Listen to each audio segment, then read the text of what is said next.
ನಾವಿವತ್ತು ಬಂದಿದ್ದೇವೆ ಶ್ರೀ ಕ್ಷೇತ್ರ ಧರ್ಮಸ್ಥಳಕ್ಕೆ. ಇಲ್ಲಿ 27ನೇ ವರ್ಷದ ಭಜನಾ ತರಬೇತಿ ಕಮ್ಮಟ ನಡೀತಾ ಇದೆ. ಭಜನಾ ಕಮ್ಮಟ ಅಂತಂದರೆ ಬರೀ ಇಲ್ಲಿ ಮಾತ್ರ ಅಲ್ಲ, ಅವರ ಊರಿನಲ್ಲಿ ಇವರು ನಾಯಕತ್ವ ಲಕ್ಷಣಗಳನ್ನು ಕೂಡಿಸ್ಕೊಳ್ಬೇಕು ಅಂತ ಹೇಳುದು ನಾನು. ಹೆಚ್ಚಿನ ರೀತಿಯಲ್ಲಿ ಪ್ರತಿಬಿಂಬಿಸ್ತಕ್ಕಂಥ ಶಕ್ತಿಯನ್ನು ಈ ಭಜನಾ ಕಮ್ಮಟದ ಮೂಲಕ ಮಾನವೀಯ ಮೌಲ್ಯಗಳನ್ನು ಬೆಳಗಿಸಲಿಕ್ಕೆ ಶಕ್ತಿ ಕೊಡಲಿ ಅಂತ ಪ್ರಾರ್ಥನೆ ಮಾಡಿ. ಪೂಜ್ಯರಿಗೆ, ಅಮ್ಮನವರಿಗೆ, ಎಲ್ಲರಿಗೆ ಆರೋಗ್ಯ ಕೊಡಲಿ, ನಮ್ಮನ್ನು ಇನ್ನೂ ನಮ್ಮೆಲ್ಲರನ್ನು ಹಾರೈಸುವಂಥ ನಮಗೆ ಭಾಗ್ಯ ಸಿಗಲಿ. ಇನ್ನು ಈ ಭಜನಾ ಕಮ್ಮಟ ಇನ್ನೂ ಉನ್ನತ ಮಟ್ಟಿಗೆ ಹೋಗಲಿ ಅಂತ ಪ್ರಾರ್ಥನೆ ಮಾಡ್ತಾಯಿದ್ದೀವಿ. ಹೇಳಕ್ಕೆ ಮಾತುಗಳು ಬರ್ತಾಯಿಲ್ಲ. ಹೆಗ್ಡೆ ಅವರು ದೇವರ ರೂಪದಲ್ಲಿ ಬಂದು ನಿಂತು ನಮಗೆ ಅವರ ಆಶೀರ್ವಚನ ಹೇಳಿದಂಗೆ ಆಯಿತು. ತಾಲೂಕಿಗೆ ಒಂದರ ಹಾಗೆ ಗುರುತಿಸಿ ಅವರನ್ನು ಒಂದು ಅಭಿನಂದಿಸುವಂಥ ಒಂದು ಸಾಧಕ ಪ್ರಶಸ್ತಿ ವಿತರಣಾ ಕಾರ್ಯಕ್ರಮ ನಡೆಯಲಿಕ್ಕಿದೆ. ಕಲೀಲಿಕ್ಕಾಗಿ ಬಂದವರು ಇಲ್ಲಿಂದ ಹೋಗಿ ಕಲಿತು ಹೋಗಬೇಕು. ಹೋದ ಮೇಲೆ 4 ಜನರಿಗೆ ನೀವು ತಿಳಿಸಬೇಕು. ಮನೆ ಮನೆಯಲ್ಲಿ ಭಜನೆ ಆಗಬೇಕು, ನಿಮ್ಮ ಊರೆಲ್ಲ ಭಜನೆ ಆಗಬೇಕು. ನಮಸ್ಕಾರ ವೀಕ್ಷಕರೇ, ವಿಶೇಷ ಕಾರ್ಯಕ್ರಮಕ್ಕೆ ಸ್ವಾಗತ. ನಾನು ಕವಿತಾ ಗಣೇಶ್. ನಾವಿವತ್ತು ಬಂದಿದ್ದೇವೆ ಶ್ರೀ ಕ್ಷೇತ್ರ ಧರ್ಮಸ್ಥಳಕ್ಕೆ. ಇಲ್ಲಿ 27ನೇ ವರ್ಷದ ಭಜನಾ ತರಬೇತಿ ಕಮ್ಮಟ ನಡೀತಾ ಇದೆ. ಈ ಒಂದು ಕಾರ್ಯಕ್ರಮ ಶ್ರೀ ಧರ್ಮಸ್ಥಳ ಮಂಜುನಾಥೇಶ್ವರ ಭಜನಾ ಪರಿಷತ್ ಇದರ ವತಿಯಿಂದ, ಜೊತೆಗೆ ಪೂಜ್ಯರಾದಂತಹ ಡಾಕ್ಟರ್ ಡಿ ವೀರೇಂದ್ರ ಹೆಗ್ಗಡೆಯವರ ಮಾರ್ಗದರ್ಶನದಲ್ಲಿ ಈ ಒಂದು ತರಬೇತಿ ನಡೀತಾ ಇದೆ. ಹಾಗಾದರೆ ಈ ತರಬೇತಿಯ ಉದ್ದೇಶ ಏನು, ಹೇಗೆ ನಡೀತಾ ಇದೆ, ಬನ್ನಿ ನೋಡ್ಕೊಂಡು ಬರೋಣ.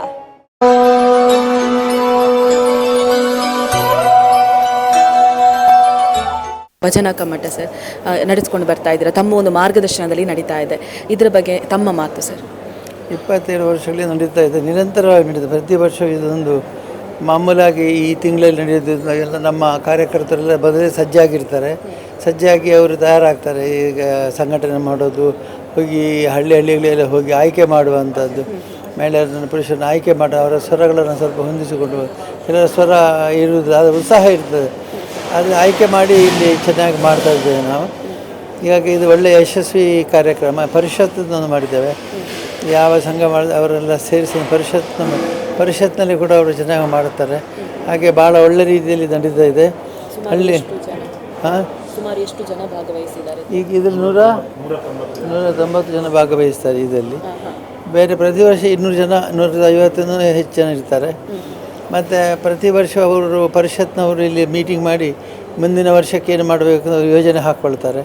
ಹಾಗಾಗಿ ಭಜನೆ ಕಮ್ಮಟ ಅಂತಂದರೆ ಬರೀ ಇಲ್ಲಿ ಮಾತ್ರ ಅಲ್ಲ, ಅವರ ಊರಿನಲ್ಲಿ ಇವರು ನಾಯಕತ್ವ ಲಕ್ಷಣಗಳನ್ನು ಕೂಡಿಸ್ಕೊಳ್ಬೇಕು ಅಂತ ಹೇಳೋದು ನಾನು. ಯಾಕಂದರೆ ಈ ಊರಲ್ಲಿ ಹೋಗಿ ಪಾಠ ಹೇಳಿಕೊಡಬೇಕು ಬೇರೆ ಮಕ್ಕಳಿಗೆ ಇರ್ತಾರೆ, ಅಲ್ಲಿ ಕೂಡ ಭಜನೆಯನ್ನು ಹೇಳಿಕೊಡಬೇಕು. ಹಾಗೆ ಇವರೆಲ್ಲ ನಾಯಕರಾಗಬೇಕು ಅಂತ. ಬರೀ ಭಜನೆ ಕಮ್ಮಟ ಅಂತ ಬರೀ ಭಜನೆ ಕಲಿಯೋದಲ್ಲ, ಭಜನೆ ಜೊತೆ ನಾಯಕತ್ವಕ್ಕೆ ಮಧ್ಯಾಹ್ನ ಹೊತ್ತಿನಲ್ಲಿ ನಾಯಕತ್ವಕ್ಕೆ ಬೇಕಾದ ಕೆಲವು ವಿಷಯಗಳನ್ನು ಹೇಳ್ತಾರೆ. ಸಂಜೆ ಕೆಲವು ಕಾರ್ಯಕ್ರಮಗಳನ್ನ ಇಡ್ತಾರೆ. ಇವೆಲ್ಲ ಪ್ರೇರಣೆ ಆಗಿ ಅವರು ಗ್ರಾಮದಲ್ಲಿ ಗ್ರಾಮದ ನೇತೃತ್ವ ವಹಿಸಿ ಒಳ್ಳೆ ರೀತಿಯಲ್ಲಿ ಮಾಡಬೇಕು ಅನ್ನೋದು ನಮ್ಮ ಇಚ್ಛೆ. ಇದರ ಪ್ರಮುಖ ಉದ್ದೇಶ ಅದೇ ಪ್ರಮುಖ ಉದ್ದೇಶವೇ ಅದು. ಮುಖ್ಯವಾಗಿ ಅವರೆಲ್ಲ ಅಭ್ಯಾಸ ಮಾಡಬೇಕು, ಗ್ರಾಮದಲ್ಲಿ ನಾಯಕತ್ವವನ್ನು ವಹಿಸಿಕೊಡಬೇಕು, ನಾಯಕರಾಗಬೇಕು, ಲೀಡರ್ಸ್ ಆಗಬೇಕು ಅನ್ನೋದು ನಮ್ಮ ಉದ್ದೇಶ. 27ನೇ ವರ್ಷದ ಭಜನಾ ತರಬೇತಿ ಕಮ್ಮಟದಲ್ಲಿ ತಾವು ಕಳೆದ 27 ವರ್ಷದ ಮೊದಲು ಭಜನಾ ಮಂಡಳಿಗಳಲ್ಲಿ ಭಜನೆ ಆಗ್ತಾಯಿದ್ರು. ಒಂದು ಸಂಯಮ, ಸೌಜನ್ಯ, ಐಕ್ಯತೆ ಮತ್ತು ಭಾವನಾತ್ಮಕವಾದಂಥ ಪ್ರತಿಕ್ರಿಯೆ, ರಾಗ, ತಾಳ, ಸಾಹಿತ್ಯದ ಮೌಲ್ಯಗಳನ್ನು ಅರಿತುಕೊಳ್ಳಲಿಕ್ಕೆ ಕಷ್ಟ ಆಗುವಂಥ ಕಾಲಸ್ಥಿತಿ ಇತ್ತು. ಅಂಥ ಒಂದು ಒಳ್ಳೆಯ ಮಾರ್ಗದರ್ಶನ ಮತ್ತು ದಾರಿದೀಪ ಇರಲಿಲ್ಲ. ಅಂಥ ಸನ್ನಿವೇಶವನ್ನು ಪೂಜ್ಯರು ಮನಗೊಂಡು ಹಳ್ಳಿಯಲ್ಲಿಯ ಆ ಮುಗ್ಧ ಭಕ್ತಿಗೆ ಒಂದು ಸ್ವರೂಪ ಕೊಡಬೇಕು, ಆ ಆಯಾಮದಲ್ಲಿ ಆ ಮೂಲ ತತ್ವವನ್ನು ಆಧರಿಸಿಕೊಂಡು ಅದನ್ನು ಬೆಳೆಸಬೇಕು ಅನ್ನುವಂಥ ಸದುದ್ದೇಶದಿಂದ ಪೂಜ್ಯ ಶ್ರೀಗಳು ಮನೆ ಭಜನಗಳನ್ನು ಮತ್ತು ಮನದಲ್ಲಿ ಆ ಭಜನೆಯ ಮೂಲಕ ಒಂದು ಋಣಾತ್ಮಕವಾದಂಥ ಮೌಲ್ಯಗಳನ್ನು ದೂರೀಕರಿಸಿ ಋಣಾತ್ಮಕವಾದಂಥ ಮನೋಭಾವಗಳನ್ನು ದೂರೀಕರಿಸಿ ಧನಾತ್ಮಕವಾಗಿ ಪ್ರತಿಕ್ರಿಯಿಸ್ತಕ್ಕಂಥ ಶಕ್ತಿಯಾಗುವಂತಕ್ಕಂಥ ಭಜನೆಯಲ್ಲಿ ಇರತಕ್ಕಂಥ ಪ್ರಭಾವವನ್ನು ಪ್ರತಿಯೊಬ್ಬರಲ್ಲಿ ಅಂತರ್ಗತವಾಗಿ ಅದನ್ನು ಒಡಮೂಡಿಸಬೇಕು ಅನ್ನುವಂಥ ಸದುದ್ದೇಶದಿಂದ ಭಜನಾ ಕಮ್ಮಟವನ್ನು ಪ್ರಾರಂಭಿಸಿದರು.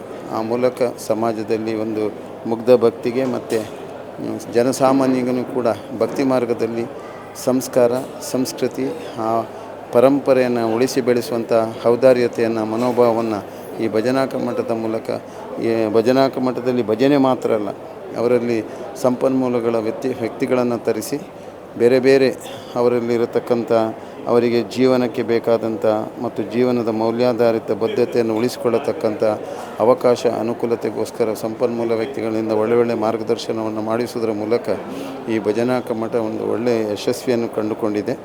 ಕಳೆದ 27 ವರ್ಷದಿಂದ ಮಕ್ಕಳನ್ನು ಮುಗ್ಧ ಭಕ್ತಿಯಲ್ಲಿ ಪರಿವರ್ತಿಸತಕ್ಕಂಥ ಒಂದು ವಿಶೇಷವಾದಂಥ ನೃತ್ಯ ಭಜನೆ ಕಾರ್ಯಕ್ರಮಗಳನ್ನು ಕೂಡ ಇದರಲ್ಲಿ ಸಂಘಟಿಸುವುದರ ಮೂಲಕ ಇವತ್ತು ನೃತ್ಯ ಭಜನೆ ಭಾಳ ಪ್ರಭಾವಿತವಾಗಿ ಎಳೆಯ ಮಕ್ಕಳಲ್ಲಿ ಆ ಭಕ್ತಿ ಮಾರ್ಗಕ್ಕೆ ಉತ್ತೇಜನ ಕೊಡುವಂಥದ್ದು ಮತ್ತು ಎಳೆಯ ಮಕ್ಕಳಲ್ಲಿ ಆ ನೃತ್ಯ ಭಜನೆ ಮನೋಭಾವವನ್ನು ಉತ್ತೇಜನಗೊಳಿಸಿ ಅದರ ಜೊತೆಯಲ್ಲಿ ಎಲ್ಲ ಭಾಗದಲ್ಲಿ ಇವತ್ತು ಮಕ್ಕಳು ಆ ಭಕ್ತಿ ಪಂಥಕ್ಕೆ ಮತ್ತು ದಾಸ ಸಾಹಿತ್ಯಕ್ಕೆ ಆ ಸಾಹಿತ್ಯದ ಮೌಲ್ಯಕ್ಕೆ ಮಕ್ಕಳು ಅರ್ಥವಿಸಿಕೊಂಡು ನಡೆಯತಕ್ಕಂಥ ಕಾರ್ಯಪ್ರವೃತ್ತಿ ಇವತ್ತು ಎಷ್ಟೋ ಭಾಗದಲ್ಲಿ ನಡೀತಾ ಇದೆ. ಈ ರೀತಿಯಲ್ಲಿ ನಿಟ್ಟಿನಲ್ಲಿ ಧರ್ಮಸ್ಥಳ ಮಂಜುನಾಥ ಭಜನಾ ಪರಿಷತ್ತನ್ನು ಕೂಡ ಸಂಘಟಿಸುವುದರ ಮೂಲಕ ಈ ಭಜನಾ ಪರಿಷತ್ತಿನ ಮೂಲಕ ಬೇರೆ ಬೇರೆ ತಾಲೂಕುಗಳಲ್ಲಿ, ಜಿಲ್ಲೆಗಳಲ್ಲಿ, ಬೇರೆ ಬೇರೆ ಗ್ರಾಮಗಳಲ್ಲಿ, ದೇವಸ್ಥಾನಗಳಲ್ಲಿ, ಮಠ ಮಂದಿರಗಳಲ್ಲಿ, ಮನೆಯಲ್ಲಿ ಎಲ್ಲವೂ ಭಜನೆಯ ಮೌಲ್ಯವನ್ನು ಹೆಚ್ಚಿನ ರೀತಿಯಲ್ಲಿ ಪ್ರತಿಬಿಂಬಿಸ್ತಕ್ಕಂಥ ಶಕ್ತಿಯನ್ನು ಈ ಭಜನಾ ಕಮ್ಮಟದ ಮೂಲಕ ಸ್ವಾಮಿ ಮಂಜುನಾಥ ಸ್ವಾಮಿ ಧರ್ಮದೇವತೆಗಳು ಅಣ್ಣಪ್ಪ ದೇವ ನಡೆಸಿಕೊಂಡು ಬಂದಿರುವುದರಿಂದ ಇನ್ನಷ್ಟು ಶಕ್ತಿಯ ಪ್ರಭಾವ ಇವತ್ತು ಧರ್ಮಸ್ಥಳದ ಮೂಲಕ ಆ ಸ್ವಾಮಿಯ ಅನುಗ್ರಹದ ಮೂಲಕ ಎಲ್ಲ ಭಾಗದಲ್ಲಿ ಪ್ರತಿಕ್ರಿಯಿಸ್ತಕ್ಕಂಥ ಭಜನಾ ಪರಿಷತ್ತಿನ ಕಾರ್ಯಪ್ರವೃತ್ತಿಯಲ್ಲಿ ಭಜನಾ ಮಂದಿರದಲ್ಲಿ ಭಜನೆ ಮಾತ್ರ ಅಲ್ಲ, ಮಾನವೀಯ ಮೌಲ್ಯಗಳನ್ನು, ಐಕ್ಯತೆಯನ್ನು, ಸಮಾಜದಲ್ಲಿ ಭಾವೈಕ್ಯತೆಯನ್ನು, ಶಾಂತಿ ನೆಮ್ಮದಿಯ ಜೀವನದ ಮೌಲ್ಯವನ್ನು ಬೆಳೆಸತಕ್ಕಂಥ ಧೀಶಕ್ತಿಯನ್ನು ಸ್ವಾಮಿ ನಡೆಸಿಕೊಡ್ತಾ ಇದ್ದಾರೆ. ಇದು ನಾನು 27 ವರ್ಷದಲ್ಲಿ ಕಂಡಂಥ ಸತ್ಯ. ಈ ಶ್ರೋತೃಗಳು ಅರ್ಥ ಮಾಡಿಕೊಳ್ಬೇಕು. ತಾವೆಲ್ಲರೂ ಈ ಭಜನೆಯ ಮೂಲಕ ಇನ್ನಷ್ಟು ಮಾನವೀಯ ಮೌಲ್ಯಗಳನ್ನು ಬೆಳಗಿಸಲಿಕ್ಕೆ ಶಕ್ತಿ ಕೊಡಲಿ ಅಂತ ಪ್ರಾರ್ಥನೆ ಮಾಡ್ತೀನಿ. ದೂರದೂರಿನ ಮುಂಬೈಯಿಂದ ಬಂದು ಶ್ರೀ ಕ್ಷೇತ್ರ ಧರ್ಮಸ್ಥಳದಲ್ಲಿ ಆಗ್ತಾ ಇರುವಂತಹ ಭಜನಾ ಕಮ್ಮಟದಲ್ಲಿ ಭಾಗವಹಿಸಿದಂತಹ ವ್ಯಕ್ತಿಯವರು ನಮ್ಮ ಜೊತೆಗಿದ್ದಾರೆ. ಅವ್ರ ಹತ್ರ ಮಾತಾಡ್ಸೋಣ. ಸರ್, ಎಷ್ಟು ವರ್ಷಗಳಿಂದ ಬರ್ತಾ ಇದ್ದೀರಿ? ಹಾಗೆಯೇ ಈ ಒಂದು ಭಜನಾ ಕಮ್ಮಟದಿಂದ ಏನೆಲ್ಲ ಕಲ್ತ್ರಿ ಅನ್ನುವಂಥದ್ದು? ನಾನು ಇದು 6ನೇ ವರ್ಷ, ಅಂದರೆ 3 ವರ್ಷ ತರಬೇತಿ ನಾವು ಮುಂಬೈಯಿಂದ ಬಂದು ನಾವು ತರಬೇತಿ ಪಡೆದೇವೆ. ಆ ನಂತರ ಮುಂಬೈಯಲ್ಲಿ ಹೋಗಿ ಭಜನಾ ಪರಿಷತ್ ಮಹಾರಾಷ್ಟ್ರ ಘಟಕ ಅಂತ ಅಲ್ಲಿ ಪ್ರಾರಂಭ ಮಾಡಿದ್ದೇವೆ. 3 ವರ್ಷ ಆಯಿತು ಅದಕ್ಕೆ. ಹೋದ ವರ್ಷ ನವಂಬರ್ 19 ತಾರೀಕಿನಂದು ನಾವು ಅಲ್ಲಿ ವಾರ್ಷಿಕೋತ್ಸವವನ್ನು ಪ್ರಾರಂಭಿಸಿದ್ದೇವೆ. ವಾರ್ಷಿಕೋತ್ಸವ ಆಚರಣೆ ಮಾಡಿದ್ದೇವೆ. ಆ ಸಂದರ್ಭದಲ್ಲಿ ಕಾಮಂದೂರು ಪೂಜ್ಯರು ಬರಲಿಕ್ಕಿತ್ತು. ಅವರು ಬರಲಿದ್ದ ಕಾರಣ ಮತ್ತು ಒಂದು 2,000 ಜನ ತನಕ ಅಲ್ಲಿ ಪ್ರೇಕ್ಷಕರು ಉಪಸ್ಥಿತರಿದ್ದರು. ಎಲ್ಲರೂ ಸೇರಿ ನಾವು ಆ ವಾರ್ಷಿಕೋತ್ಸವವನ್ನು ಮಾಡಿದ್ದೇವೆ. ಸುಮಾರು 2,500 ಜನ ಉಪಸ್ಥಿತರಿದ್ದರು. ಈಗ ಮುಂಬೈಯಲ್ಲಿ ನಾವು ಚರ್ಚ್ಗೇಟು ಬೋರಿವಳ್ಳಿ ತನಕ ಮತ್ತು ಚೈನ್ ಟು ತಾನೆ ಹಾಗೂ ದೈಸರ್ ದಹಾನು ವಿರಾರ್, ಅದೇ ಪ್ರಕಾರ ಥಾನೆ ಟು ಕಲ್ವಾ ಕರ್ಜತ್ ಅಂಬರ್ನಾಥ್, ಅದೇ ರೀತಿ ಚೆಂಬು ಟು ನ್ಯೂ ಮುಂಬೈ, ಆ ಪ್ರಕಾರ 5 ವಲಯವನ್ನು ಮಾಡಿ ಸುಮಾರು 5 ವಲಯದಿಂದ ಬೇರೆ ಬೇರೆ ಸಂಸ್ಥೆಯ ನಾವು ಇದನ್ನು ಕಮಿಟಿ ಮಾಡಿ ನಾನು ಅಲ್ಲಿ ಪ್ರಧಾನ ಕಾರ್ಯದರ್ಶಿಯಾಗಿ ಸೇವೆ ಮಾಡ್ತಾಯಿದ್ದೇನೆ. ಈಗ ಅಲ್ಲಿ ಪ್ರತಿ ವಾರ ಆದಿತ್ಯವಾರದಲ್ಲಿ 2 ದಿವಸ ನಾವಲ್ಲಿ ಪ್ರತಿ ಆದಿತ್ಯವಾರ ಭಜನಾ ಕ್ಲಾಸ್ ತರಬೇತಿ ನಡೀತಾ ಇದೆ. ಈಗ 1-2 ತಿಂಗಳಾಗ್ತಾಯಿದೆ, 3 ತಿಂಗಳಾಗ್ತಾಯಿದೆ. ಹಾರ್ಮೋನಿಯಂ ತಬಲಾ ಕ್ಲಾಸ್ ಸಹ ನಾವಲ್ಲಿ ಪ್ರಾರಂಭ ಮಾಡಿದ್ದೇವೆ.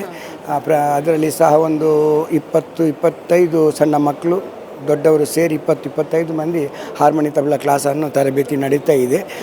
ಇದೆಲ್ಲ ಕಾರಣ ಪೂಜ್ಯರು, ಅದೇ ರೀತಿ ಅಮ್ಮನವರ ಆಶೀರ್ವಾದ, ಮಂಜುನಾಥ ದೇವರ ಅಣ್ಣಪ್ಪನ ಆಶೀರ್ವಾದ, ಗುರು ಹಿರಿಯರ ಆಶೀರ್ವಾದದಿಂದ ಇಷ್ಟನ್ನು ಮಾಡ್ತಾ ಇದ್ದೇವೆ.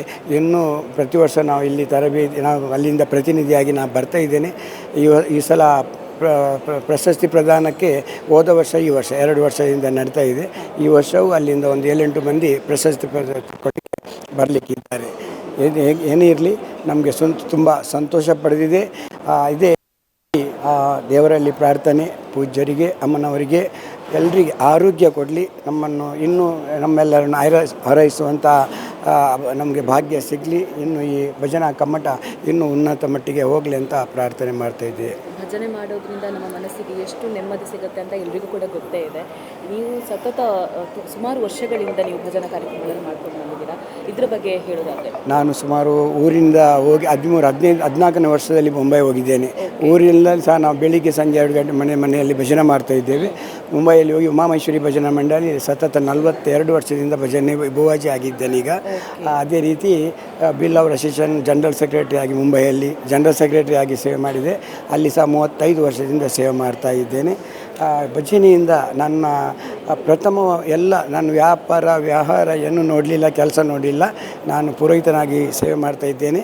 ಅದೇ ರೀತಿ ಪ್ರಾಮುಖ್ಯವಾಗಿ ನಾನು ಭಜನೆಗೆ ಹೆಚ್ಚಿನ ಮಹತ್ವವನ್ನು ಕೊಡ್ತಾ ಇದ್ದೇನೆ. ನಮ್ಮ ಮಂಡ್ಯದಲ್ಲಿ ಸಹ ಭಜನೆ ಕಾರ್ಯ ಒಳ್ಳೆಯ ಮಾಡ್ತೀನಿ. ಧನ್ಯವಾದ. Thank you. ಇವತ್ತು 27ನೇ ವರ್ಷದ ಭಜನಾ ತರಬೇತಿ ಕಮ್ಮಟದಲ್ಲಿ ತಾವೆಲ್ಲರೂ ಕೂಡ ಭಾಗವಹಿಸಿದ್ದೀರಾ. ಸೊ ಇದರ ಬಗ್ಗೆ ಹೇಳೋದಾದರೆ, ಎಷ್ಟು ವರ್ಷಗಳಿಂದ ಬರ್ತಾ ಇದ್ದೀರಾ? ಅದೇ ರೀತಿ ಇದರಿಂದ ಏನೆಲ್ಲ ಪ್ರಯೋಜನಗಳನ್ನು ಪಡ್ಕೊಂಡ್ರಿ? ನಾವು ಈ ವರ್ಷ ಫಸ್ಟ್ ಬಂದಿದ್ದು. ಫಸ್ಟ್ ಬಂದು ನಮಗೆ ಬಂದಮೇಲೆ ತುಂಬ ಚೆನ್ನಾಗಾಗಿದೆ. ಇದು ನಮ್ಮ ತರಬೇತಿನೂ ಭಾಳ ಚೆನ್ನಾಗಿದೆ. ಮನೆಗೆ ಹೋಗಿ ಸಂಘ ಮಾಡಬೇಕು ಅಂತ ಸರ್ ಆಮೇಲೆ ಹೇಳಿದ್ದಾರೆ. ಮಾಡ್ಬೇಕು, ನಾವು ಇದೇ ಫಸ್ಟ್ ಇಲ್ಲಿ ಬಂದಿರೋದು. ನೀವು ಒಟ್ಟಿಗೆ ಟೀಮ್ ಜೊತೆಗೆ ಬಂದಿದ್ದೀರಾ? ಟೀಮ್ ಜೊತೆ ಬಂದಿದ್ದೀವಿ. ನೀವೆಷ್ಟು ವರ್ಷಗಳಿಂದ ಬರ್ತೀರಾ? ನಾವು ಒಂದು ವರ್ಷ ಆಯ್ತು ಅಷ್ಟೇ ಸಂಘ ಮಾಡಿ. ನಾವು ಮಾಡಬೇಕಂತ ನಾನು ಧರ್ಮಸ್ಥಳ ಗ್ರಾಮಾಭಿವೃದ್ಧಿ ಯೋಜನೆ ಆದಾಗಲೇ ಯೋಚನೆ ಮಾಡಿದ್ದೆ. ಯಾಕಂದರೆ ನಾನು ಪಂಚಾಯತ್ ಚುನಾವಣೆಗೆ ನಿಂತಿದ್ದರಿಂದ ಸ್ವಲ್ಪ ಅಧ್ಯಕ್ಷರಾದ್ರಿಂದ ಅದನ್ನ ಮಾಡೋಕ್ಕೆ ಸ್ವಲ್ಪ ಹಿಂದೇಟು ಹಾಕಿದೆ. ಅದಾದ ನಂತರ ನಾನು ಮಾಡಬೇಕಂತ ತುಂಬ ಕನಸು. ಪೂಜ್ಯರ ಇದು ಗ್ರಾಮೀಣ ಅಭಿವೃದ್ಧಿ ಯೋಜನೆ ಆಗಿರ್ಬೋದು, ನಮ್ಮ ಹಳ್ಳಿಯರು ನಾವು ಏನು ಮಾಡಬೇಕು ಅನ್ನೋದು ನಮ್ಗೆ ಅರ್ಥ ಆಗಿರಲ್ಲ. ಈ ಥರ ಯೋಜನೆಗಳು ಬಂದಾಗ ನಾವು ಸ್ಟೇಜ್ ಒಂದು ಹತ್ತಿ ನಿಂತು ಮಾತಾಡುವಂಥ ಎಬಿಲಿಟಿ ಬರುತ್ತೆ. ಅದು ನನಗೆ ಈ ಕಮ್ಮಟಕ್ಕೆ ಬಂದಿರೋದು ತುಂಬಾ ಖುಷಿ ಅನ್ನಿಸ್ತಾ ಇದೆ ಮೇಡಮ್. ಯಾಕಂದರೆ ನಾವು ಈ ಥರ ಭಾಗ್ಯ ಸ್ವರ್ಗದಲ್ಲಿ ಅನುಭವಿಸ್ತಾ ಇದ್ದೀವಿ ಅನ್ನೋ ರೀತಿ ನನಗೆ ಫೀಲ್ ಆಗ್ತಾ ಇದೆ. ಹೇಳೋಕ್ಕೆ ಮಾತುಗಳು ಬರ್ತಾಯಿಲ್ಲ. ಹೆಗ್ಡೆ ಅವರು ದೇವರ ರೂಪದಲ್ಲಿ ಬಂದು ನಿಂತು ನಮಗೆ ಅವರ ಆಶೀರ್ವಚನ ಹೇಳಿದಾಗ ಆಯಿತು. ನಿಜವಾಗೂ ನಾನು ಇನ್ನು ಇಂಥ 10 ಸಂಘಗಳನ್ನು ಮಾಡೋಣ ಅನ್ನೋದು ನನ್ನ ತಲೆಯಲ್ಲಿ ಬಂದಿದೆ ಮೇಡಮ್. ತುಂಬ ಖುಷಿ ಆಗ್ತಾ ಇದೆ. ಈ ಕಮ್ಮಟದಿಂದ ಊಟ ಆಗಿರ್ಬೋದು, ಅವ್ರು ಮಾಡ್ತಾ ಇರೋದು ಕಷ್ಟದಿಂದ ನಮಗೆಲ್ಲರಿಗೂ ಕಲ್ತಿದ್ದು ಶಿಸ್ತು ಕಲ್ತ್ವಿ. ಮೊದಲನೇದಾಗಿ ಟೈಮ್ ಸೆನ್ಸ್ ಕಲ್ತಿದ್ದೆ ನಾನು. ಟೈಮ್ ಸೆನ್ಸ್ ಸ್ವಲ್ಪ ರಾಜಕೀಯದಲ್ಲಿ ಸ್ವಲ್ಪ ಏರುಪೇರು ಆಗ್ತಾ ಇತ್ತು. ಅದರಿಂದ ನಾನು ಟೈಮ್ ಸೆನ್ಸನ್ನು ಕಲಿತೆ. ನಿಜವಾಗೂ ನನಗೆ ಏನೋ ಒಂದು ಖುಷಿ ಆಗ್ತಾ ಇದೆ. ಇಲ್ಲಿಂದ ಹೋಗ್ತಾ ನಾನು ತಗೊಂಡು ಹೋಗ್ತೀನಿ. ಏನಂದರೆ ದೇವರ ಒಂದು ಸನ್ನಿಧಿಯಲ್ಲಿ ನಾನು ಎಲ್ಲ ತುಂಬಾ ನನ್ನ ತಲೆ ಒಳಗೆ ತಗೊಂಡೋಗಿದ್ದೀನಿ. ಇನ್ನು ಇದನ್ನ ಎತ್ತರಕ್ಕೆ ಬೆಳೆಸಬೇಕು ಅನ್ನೋದೇ ನನ್ನ ಆಸೆ. ನನ್ನ ಗ್ರಾಮ ಪಂಚಾಯತಿ ಒಳಗಡೆ 3 ಸಂಘಗಳಿದೆ. ಇವಾಗ ಭಜನಾ ತರಬೇತಿ ಸಂಘಗಳಿದೆ. ಇನ್ನೂ ಒಂದು 10 ಸಂಘಗಳನ್ನು ಇನ್ನು ಮಾಡಬೇಕು ಅನ್ನೋದೇ ನನಗೆ ಆಲೋಚನೆ ಬಂದಿದೆ. ತುಂಬ ಮೇಡಮ್, ತುಂಬ ಖುಷಿ ಆಗ್ತದೆ. ನೀವೇನೆಲ್ಲ ಕಲ್ತ್ರಿ ಇಲ್ಲಿ ಬಂದು? ನಾವು ಭಜನೆ ಹಾಡೆಲ್ಲ ಕಲ್ತಿದ್ದೀವಿ. ನಾವು ಸ್ವಲ್ಪ ಗುಂಪಾಗಿದ್ದೀವಿ ಹಳ್ಳಿ ವಾತಾವರಣದಲ್ಲಿ. ಏನು ನಮ್ಗೆ ಓದು ಬರ ಏನೂ ಬರ್ತಿಲ್ಲ. ಇಲ್ಲಿ ಬಂದಮೇಲೆ ನನಗೆ ಬುದ್ಧಿನೂ ಸ್ವಲ್ಪ ಬಂದಿದೆ. ಹಿಂಗೆ ಮಾಡಬೇಕು ಅಂತೇಳಿ. ಮತ್ತು ನಮ್ಮ ಊರಿಗೆ ಹೋಗಿ ನಾನು ಹೇಳಬೇಕು, ಈ ಥರ ತರಬೇತಿ ಕೊಟ್ಟಿದ್ದಾರೆ, ದಿನ ಸಂಜೆ ನಾವು ಮಾಡೋಣ, ಒಂದು ಗಂಟೆನಾರು ಮಾಡೋಣ ಅಂತ ಹೇಳ್ತೀನಿ. ಭಜನೆ ಅನ್ನುವಂಥದ್ದು ನಮ್ಮ ಮನಸ್ಸಿಗೆ ಎಷ್ಟು ನೆಮ್ಮದಿ ಕೊಡುತ್ತೆ ಎಲ್ರಿಗೂ ಗೊತ್ತಿದೆ. ನಮಗೆ ಭಾರಿ ನೆಮ್ಮದಿ ಆಗಿದೆ. ದೇವರ ಆಶೀರ್ವಾದದಿಂದ ಸದಾ ನಮ್ಗೆ ಹಿಂಗೆ ಇಟ್ಟಿರಲಿ ಅಂತೇಳಿ ದೇವರೆಲ್ಲ ಆಶಿಸ್ತೀನಿ. ನನಗೆ ತುಂಬ ನಮ್ಮನೆಯವರು ಅಂದರು, ಈ ಭಾಗ್ಯ ಎಲ್ಲೂ ಸಿಗಲ್ಲ ನಿನಗೆ, ನೀನು ಈ ಕಮ್ಮಟಕ್ಕೆ ಹೋಗುವಂತ. ನನ್ನ ಮಗು ಎಕ್ಸಾಮಿಗೆ ಹೋಗಬೇಕಿತ್ತು, ಆದರೂ ಕೂಡ ನಾನು ಬಿಟ್ಟು ಬಂದಿದ್ದೀನಿ. ತುಂಬ ಸಂತೋಷ, ಮನಸ್ಸಿಗೆ ನೆಮ್ಮದಿ ಕೊಟ್ಟಿದೆ, ಶಾಂತಿ ಕೊಟ್ಟಿದೆ. ದೇವರ ರೂಪದಲ್ಲಿ ಹೆಗ್ಡೆಯವರು ಮಾತಾಡಿದ್ದು, ಅವ್ರು ಕೊಟ್ಟಿರುವಂಥ ಕಿಟ್ ತೊಗೊಂಡಿದ್ದು, ಅವ್ರ ಕೈಯಿಂದ ಅವ್ರು ತೊಗೊಂಡಿದ್ದು. ಇಲ್ಲಿ ಬರದೇ ಇದ್ದಿದ್ರೆ ನಮಗೆ ಅಮ್ಮನವ್ರ ಹತ್ರ ಮಾತಾಡೋಕ್ಕೂ ಆಗ್ತಿರಲಿಲ್ಲ, ಅಥವಾ ಅವರಿಂದ ತಗೊಳ್ಳೋ ಅಂಥ ಭಾಗ್ಯನೂ ನಮಗೆ ಸಿಗ್ತಾ ಇರಲಿಲ್ಲ. ಹಾಗಾಗಿ ಅದನ್ನೆಲ್ಲ ನೋಡಿ ಮೇಡಮ್ ನನಗೆ ತುಂಬ ಖುಷಿ ಆಗ್ತಾ ಇದೆ. ನನ್ನ ಸಂಘದವ್ರು ಇನ್ನೂ ಮುಂದಿನ ಕಮ್ಮಟಕ್ಕೆ ಕಳಿಸುವಂಥ ಜಾಗೃತಿಯನ್ನು ನಾನು ಮಾಡ್ತೇನೆ ಅಂತ ಹೇಳ್ತಾ ಇದ್ದೀನಿ. Thank you. ಧರ್ಮಸ್ಥಳದಲ್ಲಿ ಭಜನಾ ತರಬೇತಿ ಕಮ್ಮಟದಲ್ಲಿ ಭಾಗವಹಿಸಿದಂಥವರಿದ್ದಾರೆ. ನಿಮ್ಮ ಹೆಸರು? ಸವಿತಾ ವಿಷ್ಣುಮೂರ್ತಿ ಅಂತ ನನ್ನ ಹೆಸರು. ಬ್ಯಾಕು ಇದು ಎಲ್ಲ ಫ್ರೆಶ್ ಆಗಿ ಇಬ್ಬಿಬ್ಬರನ್ನೇ ಸೆಲೆಕ್ಟ್ ಮಾಡಿ ಕಳಿಸಿರೋದು. ನಮ್ಮ ಭಜನಾ ಮಂಡಳಿಯಿಂದ ಇಬ್ಬರು, ನಾನು ಮತ್ತು ಇನ್ನೊಬ್ಬರು ಇದ್ದಾರೆ. ಇಬ್ಬರು ಬಂದು ಇಲ್ಲಿ ನಾವು ಮತ್ತೆ ಒಂದು ತಂಡ ಕಟ್ಟಿ ಮಾಡಿ ಅಂತ ಹೇಳಿದ್ದಾರೆ. ಇಲ್ಲಿ ಬಂದು ನಮಗೆ ತುಂಬ ಒಳ್ಳೆ ಮಕ್ಕಳು, ಈ ಸ್ಕೂಲಿಗೆ ನಮಗೆ ಅಂದರೆ ಹೌಸ್ ವೈಫು ನಾವು ಮನೇಲಿದ್ದಿದ್ದು. ಇಲ್ಲಿ ಒಂದು ಸ್ಕೂಲಿನ ಅನುಭವ ಎಲ್ಲ ಡಿಸಿಪ್ಲಿನ್ ಆಗಿರ್ಬೋದು, ಒಂದು ಇದಾಗಿರ್ಬೋದು, ಕಲಿಯೋದಿರ್ಬೋದು, ಒಂದು ಊಟದ್ದಾದರೂ ಮನೇಲಾಗಿದ್ದರೆ ನಾವೇ ತಿನ್ನಬೇಕಲ್ಲ. ಆದರೆ ಇಲ್ಲಿ ರೆಡಿ ಇರುತ್ತೆ. ಎಷ್ಟು ಚೆಂದ ಅಂದರೆ ಅಮ್ಮನ ನೆನಪಾಗೋದು. ಈಗ ನಾವು ಸ್ಕೂಲಿಂದ ಬಂದು ಊಟ ಮಾಡೋದು ಇದು ಮಾಡೋದು ನಮ್ದು ಹೋಮ್ವರ್ಕು ಎಲ್ಲ ಮತ್ತು ನೈಟು ಇವತ್ತು ವರದಿ ಎಲ್ಲ ಕೇಳ್ತಾರಾ ಅದರದ್ದೆಲ್ಲ ಬರಿಬೇಕು. ನಾವು ಇವತ್ತಿಂದ ಏನೇನು ಇರುತ್ತೆ ಅದೆಲ್ಲ ಬರಿಬೇಕು. ಹೋಮ್ವರ್ಕು ಇರುತ್ತೆ, ಹೋಮ್ವರ್ಕು ಮಾಡ್ಕೊಂಡು ನಾವು ಬೆಳಗ್ಗೆ ಅದನ್ನು ಅಟೆಂಡು ಮಾಡಬೇಕು. ಆ ಥರ ಎಲ್ಲ ಫುಲ್ಲು ಮತ್ತು ತುಂಬ ಚೆಂದ ಇದೆ. ಅಂದರೆ ನಮಗೆ ರಾಗ, ಹೇರಿಳಿತ ಮತ್ತು ಯಾವ್ಯಾವ ರಾಗಗಳು ಏನೇನು ಅಂತಲೂ ಗೊತ್ತಿರಲಿಲ್ಲ. ನಮಗೆ ಪ್ರತಿಯೊಂದೂ ಒಂಥರ ಈ ಮಕ್ಕಳಿಗೆ ಹೇಳ್ಕೊಡ್ತಾರಲ್ಲ ಆ ಥರ ಫೀಲಿಂಗ್. ಇವಾಗ ಒಂದು 4 ದಿವಸದಿಂದ ನಾವು ಮಕ್ಕಳೇ ಆಗಿಬಿಟ್ಟಿದ್ದೀವಿ, ಆ ಥರ ಫೀಲಿಂಗ್ ಆಗಿಬಿಟ್ಟಿದೆ. ಹೌದು, ಖಂಡಿತ ಖಂಡಿತ. Thank you. ಎಸ್, ಇದೀಗ ನಮ್ಮ ಜೊತೆಗೆ ಮಾತನಾಡೋದಕ್ಕೆ ಭಜನಾ ಪರಿಷತ್ನ ಅಧ್ಯಕ್ಷರಾಗಿರುವಂತಹ ಚಂದ್ರಶೇಖರ್ ಅವರಿದ್ದಾರೆ. ಎಸ್ ಸರ್, ಈ ಸಲ 27ನೇ ವರ್ಷದ ಭಜನಾ ತರಬೇತಿ ಕಮ್ಮಟ ಭಾಗವಹಿಸಿದವರು ಯಾವ ರೀತಿಯಲ್ಲಿ ಪ್ರತಿಕ್ರಿಯೆ ನೀಡ್ತಿದ್ದಾರೆ ಸರ್? ಓಂ ಶ್ರೀ ಮಂಜುನಾಥಾಯ ನಮಃ. ಪೂಜ್ಯ ಕಾವಂದರ ಮತ್ತು ಮಾತೃಶ್ರಮಣವರ ಆಶೀರ್ವಾದ ಬೇಡುತ್ತಾ 27ನೇ ವರ್ಷದ ಭಜನಾ ಕಮ್ಮಟ ಇಲ್ಲಿ ನಡೀತಿದೆ. ಬಹುಶಃ ಶಿಬಿರಾರ್ಥಿಗಳು ಬೇರೆ ಬೇರೆ ರಾಜ್ಯದ ಬೇರೆ ಬೇರೆ ಮೂಲೆಗಳಿಂದ ಬಂದಿದ್ದಾರೆ, ಬೇರೆ ಬೇರೆ ಕಡೆಗಳಿಂದ. ಒಬ್ಬೊಬ್ಬರ ಮನಸ್ಥಿತಿ ಒಂದೊಂದು ರೀತಿ ಇರ್ತದೆ, ಸ್ವಾಭಾವಿಕ. ಯಾಕಂದರೆ ನಮ್ಮ ಕೈಯಲ್ಲಿರುವ 5 ಬೆರಳು ಒಂದೇ ರೀತಿ ಇರುವುದಿಲ್ಲ, ಬೇರೆ ಬೇರೆ ರೀತಿ ಇರ್ತದೆ. ಅದೇ ರೀತಿ ನಮ್ಮ ಮನೆಯಲ್ಲಿರುವಂಥ ನಮ್ಮ ಅಣ್ಣ ತಮ್ಮಂದಿರು ಸಹೋದರರು ಬೇರೆ ಬೇರೆ ರೀತಿಯಲ್ಲಿ ನಾವು ಇರ್ತೇವೆ. ಅವರವರು ಬೇರೆ ಬೇರೆ ಹವ್ಯಾಸಗಳಿರ್ಬೋದು. ಇಲ್ಲಿ ಕೂಡ ಬಂದಂತಹ ಶಿಬಿರಾರ್ಥಿಗಳು ಅದೇ ಬೇರೆ ಬೇರೆ ರೀತಿಯಲ್ಲಿ ಬೇರೆ ಬೇರೆ ಕಡೆಗೆ ಹೊಂದಿಕೊಂಡಿದ್ದರು.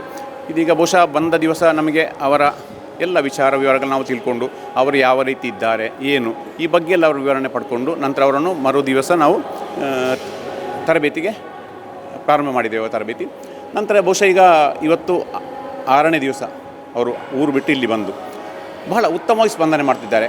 ಬಹುಶಃ ಕೆಲವರು ಬರುವಾಗ ಅವರು ಏನೋ ಮನೆಯಲ್ಲಿ ಅಂದರೆ ಅವರವ್ರ ಬೇರೆ ಬೇರೆ ಹವ್ಯಾಸಗಳಿದ್ದಿದ್ದು, ಬೇರೆ ಬೇರೆ ವಿಚಾರ ಇತ್ತು. ಆದರೆ ಇಲ್ಲಿ ಬಂದ ನಂತರ ಈಗ ಅವರು ನಮ್ಮ ಮನೆಯಲ್ಲಿ ಅಂದರೆ ಇಲ್ಲಿ ಬಂದ ನಂತರ ನಮ್ಮ ಕುಟುಂಬದವರಾಗಿ ನಾವಿದ್ದೇವೆ ಅವರೊಂದಿಗೆ.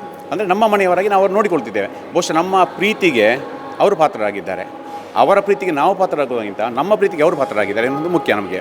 ಮತ್ತು ಪೂಜ್ಯರ ಮಾರ್ಗದರ್ಶನ ಬಹುಶಃ ನಿತ್ಯ ನಿರಂತರವಾಗಿ ಧರ್ಮಸ್ಥಳದಲ್ಲಿ ನಡೆಯುವಂಥ ಕಾರ್ಯಕ್ರಮಕ್ಕೆ ಪ್ರತಿದಿನವೂ ಬಂದು ಆ ನಡೆಯುವಂಥ ತರಬೇತಿಯನ್ನು ಪೂಜ್ಯರು ಮತ್ತು ಮಾತೃಶ್ರಮಣವರು ನೋಡುವುದಂತ ಹೇಳಿದ್ರೆ ಕೇವಲ ಒಂದು ಭಜನಾ ಕಮ್ಮಟ. ಯಾಕಂತ ಹೇಳಿದರೆ ಈ ಭಜನಾ ಕಮ್ಮಟ, ಭಜನಾ ಪರಿಷತ್ ಇದೇನಿದೆ ಇದು ಮಾತೃಶ್ರಮಣವರ ಹಾಗೂ ಪೂಜ್ಯರ ಇದೊಂದು ಕನಸಿನ ಕೂಸು. ಆದ್ದರಿಂದ ಇಲ್ಲಿ ಬಂದಂಥ ಎಲ್ಲ ಶಿಬಿರಾರ್ಥಿಗಳು ತುಂಬ ಖುಷಿಯಾಗಿದ್ದಾರೆ. ಬಹುಶಃ ನಿಮಗೆ ಒಂದು ಉದಾಹರಣೆ ಕೊಡ್ತೇನೆ ನಾನು. ತಾವು ಅಲ್ಲಿ ಹೋಗಿ ಅವರ ಹತ್ರ ಮಾತಾಡಿಸಿ, ಒಬ್ಬರು ಮಹಿಳೆಯರಿದ್ದಾರೆ. ಆ ಮಹಿಳೆಯರು ಪಾಪ ಅವರೊಬ್ಬ ತಾಯಿ ಏನೋ ಮೊನ್ನೆ ಕಾಲಿಗೆ ಪೆಟ್ಟಾಯಿತು ಜಾರಿ. ಅವರನ್ನು ಹಾಸ್ಪಿಟ್ಲಿಗೆ ತಕ್ಷಣ ನಾವು ಕರ್ಕೊಂಡು ಹೋಗಿ ಅವರಿಗೆ ಬೇಕಾದ ವ್ಯವಸ್ಥೆನೆಲ್ಲ ಮಾಡಿಸಿ ನಂತರ ಅವ್ರು ಬಂದು ಇದೇ ಸ್ಥಳದಲ್ಲಿ ನಾನೇ ಮತ್ತೊಬ್ಬರನ್ನು ನಮ್ಮ ಸ್ವಯಂ ಸೇವಕರನ್ನು ಕರೆದು ಇಲ್ಲಿ ಕೂರಿಸಿದೆ. ಅವ್ರ ಹತ್ರ ಮಾತಾಡಿದೆ ನಾನು, ಅಮ್ಮ ನಿಮಗೆ ಈಗ ಸಮಸ್ಯೆ ಆಯಿತು. ಆಗ ಅವರು ಹೇಳ್ತಾರೆ, ಸರ್ ನನಗೆ ಇಷ್ಟು ಹಣ ಕಟ್ಟಲಿಕ್ಕಿದೆ, ವಾರ ಇಷ್ಟು ಕಟ್ತಿದ್ದೇನೆ, ಈಗ ನನಗೆ ಇನ್ನು 1 ತಿಂಗಳು ಏನು ಮಾಡಬಾರ್ದು ಅಂತ ಹೇಳಿದ್ದಾರೆ ಅಂತ ಕಣ್ಣಲ್ಲಿ ನೀರು ತೆಗೆದ್ರು.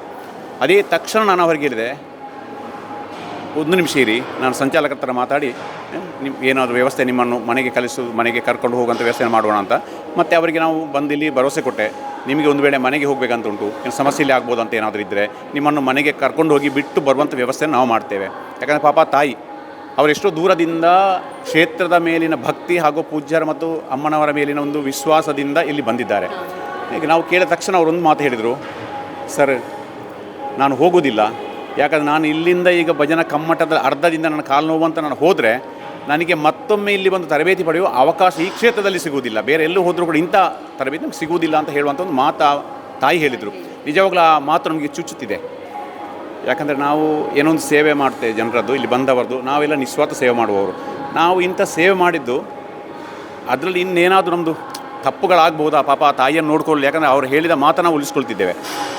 ಆದರೂ ನಮಗೆ ಒಂದು ಸಂಶಯ, ಪಾಪ ಅವರಿಗೆ ಏನಾದರೂ ಒಂದು ಕುಡಿಯುವ ನೀರಿನ ಸಮಸ್ಯೆ ಆದರೂ ಕೂಡ ನಾವು ಗಂಟೆಗೊಮ್ಮೆ ಹೋಗಿ ಅವರನ್ನು ಕೇಳ್ತೇವೆ. ಬಹುಶಃ ನನಗೆ ಬೆಳಿಗ್ಗೆ ಬಂದ ನಂತರ 3 ಸರಿ ಹೋಗಿ ಅವರನ್ನು ಮಾತಾಡಿಸಿದೆ, ಅಮ್ಮ ನೀರೇನಾದರೂ ಬೇಕಾ. ಅವರು ಅಲ್ಲೇ ಕೂತಿದ್ದಾರೆ, ಚೇರ್ ಮೇಲೆ ಕಾಲಿಟ್ಟು ಕೂತಿದ್ದಾರೆ. ಅಂದರೆ ಈ ರೀತಿಯಾಗಿ ಅವರ ಮನಸ್ಸು ಪರಿವರ್ತನೆ ಆಗಿದೆ. ಇಲ್ಲಿ ಬಂದ ನಂತರ ಯಾವ ರೀತಿ ನಾವೊಂದು ಕೇವಲ ಭಜನೆ ಅಲ್ಲದೆ ಇಲ್ಲಿ ಬೇರೆ ಏನನ್ನೆಲ್ಲ ತಿಳ್ಕೊಳ್ಬೋದು. ಯಾಕಂದರೆ ಕಮ್ಮಟ ಅಂತ ಹೇಳುವ ಉದ್ದೇಶವೇ ಕಾರ್ಯಾಗಾರ.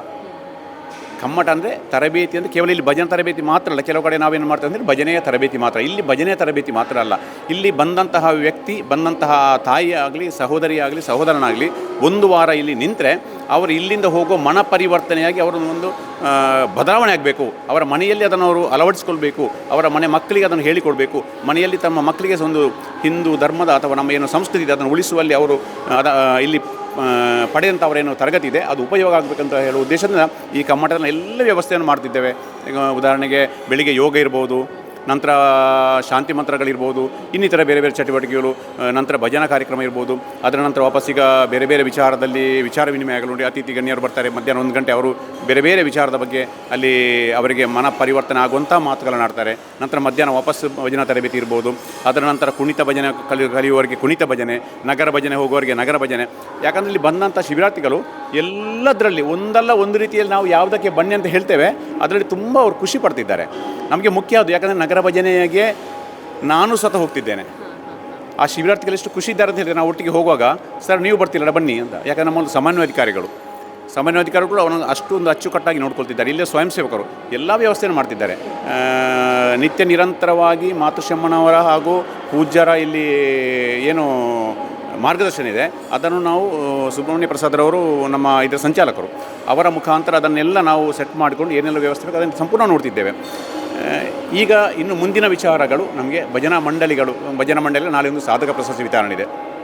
ಅದೇನಂತ ಹೇಳಿದರೆ ತಾಲೂಕಿನಲ್ಲಿ ಮೊದಲು ನಾವು ಇಲ್ಲಿ ಭಜನಾ ಕಮ್ಮಟದಲ್ಲಿ ಒಂದು ತಾಲೂಕಿನಲ್ಲಿ ಒಬ್ಬರನ್ನು ಆಯ್ಕೆ ಮಾಡಿ ಒಬ್ಬರಿಗೆ ಸಾಧಕ ಪ್ರಶಸ್ತಿ ಅಂತ ಕೊಡ್ತಿದ್ದೆವು. ಯಾರು ಉತ್ತಮ ಭಜಕರಿದ್ದಾರೆ, ಹಿಂದಿನ ಯಾರು ಕಲಿಸುವವರು ಗುರುಗಳಿದ್ದರು ಅವರು. ಆದರೆ ಕಳೆದ ವರ್ಷದಿಂದ ತಾಲೂಕಿನ ಒಂದು ಭಜನಾ ಮಂಡಳಿಯನ್ನು ಆಯ್ಕೆ ಮಾಡಿ ಆ ಭಜನಾ ಮಂಡಳಿಗೆ ನಾವು ಸಾಧಕ ಪ್ರಶಸ್ತಿ ಅಂತ ಕೊಡೋದು. ಅಂದರೆ ಭಜನಾ ಮಂಡಳಿಯವರು ಕೇವಲ ಭಜನೆ ಮಾತ್ರ ಅಲ್ಲದೆ ಇನ್ನಿತರ ಏನು ಕಾರ್ಯಗಳು ಮಾಡ್ತಾರೆ ಅವರ ವರದಿ, ಇಡೀ ತಾಲೂಕಿನ ವರದಿಗಳನ್ನು ಒಂದು ಕೇಂದ್ರ ತಾಲೂಕು ಸಮಿತಿಯವರು ಅದನ್ನು ನೋಡಿ ಅದರಲ್ಲಿ ಒಂದು ಫೈಲನ್ನು ಆಯ್ಕೆ ಮಾಡಿ ಇಲ್ಲಿ ಕಲಿಸ್ತಾರೆ. ಅದಕ್ಕೆ ಸಾಧಕ ಪ್ರಶಸ್ತಿ ಅದನ್ನು ನಾಳೆ ನಾವು ಕೊಡ್ತಿದ್ದೇವೆ. ಮತ್ತು ನಮ್ಮ ಭಜನಾ ಮಂಡಳಿಗಳ ವಿಚಾರದಲ್ಲಿ ಮಾತಾಡೋದಾದರೆ ಭಜನಾ ಮಂಡಳಿ ತುಂಬ ನಮಗೆ ಸಹಕಾರ ನೀಡ್ತಿವೆ. ಯಾಕಂತ ಹೇಳಿದರೆ ನಮ್ಮ ಇಲ್ಲಿ ಶಿಬಿರಾರ್ಥಿಗಳು ಬಹುಶಃ 5,000ಕ್ಕಿಂತ ಮೇಲೂ ಶಿಬಿರಾರ್ಥಿಗಳು ಇಲ್ಲಿ ಇಷ್ಟ ತನಕ ತರಬೇತಿ ಪಡೆದು ಹೋಗಿದ್ದಾರೆ. ಸುಮಾರು ಮಂಗಲೋತ್ಸವಕ್ಕೆ ಸುಮಾರು 77,000ಕ್ಕಿಂತ ಹೆಚ್ಚು ಭಜಕರು ಇಲ್ಲಿ ಬಂದು ಭಜನಾ ಸೇವೆ ಪ್ರತಿ ವರ್ಷ ಮಾಡ್ತಿದ್ದಾರೆ. ಬಹುಶಃ ಒಂದು ವಿಚಾರ ನಾನು ಹೇಳ್ತೇನೆ, ಅವತ್ತು 99ರಲ್ಲಿ ಪ್ರಾರಂಭವಾದಂತಹ ಈ ಒಂದು ಭಜನಾ ಕಮ್ಮಟ ಏನು ಪೂಜ್ಯರ ಮತ್ತು ಅಮ್ಮನವರ ಒಂದು ಕನಸಿನ ಕೂಸು 60 ಜನರಲ್ಲಿ ಪ್ರಾರಂಭವಾದ್ದು ಇವತ್ತು 191 ಜನರಿಗೆ ತಲುಪಿದೆ ವರ್ಷಕ್ಕೆ. ಅಂದರೆ ಆ ತರಬೇತಿ ಇಷ್ಟೊಂದು ಉತ್ತಮವಾಗಿ ನಡಿಬೇಕಾದರೆ ಮಂಜುಸ್ವಾಮಿ ಮತ್ತು ಅಣ್ಣಪ್ಪನ ಅನುಗ್ರಹ ಮತ್ತು ಪೂಜ್ಯರ ಮತ್ತು ಮಾತೃಶ್ರೀಮರ ಆಶೀರ್ವಾದ ಮತ್ತು ಅವರ ಸದಾ ಅವರ ಇರುವಂತಹ ಮಾರ್ಗದರ್ಶನ, ಅವರ ಮಾರ್ಗದರ್ಶನದಲ್ಲಿ ನಡೀಬೇಕು. ಯಾಕಂದರೆ ಅಮ್ಮನವರು ಪ್ರತಿಯೊಂದು ವಿಚಾರವನ್ನು ಸೂಕ್ಷ್ಮವಾಗಿ ಗಮನಿಸ್ತಾರೆ.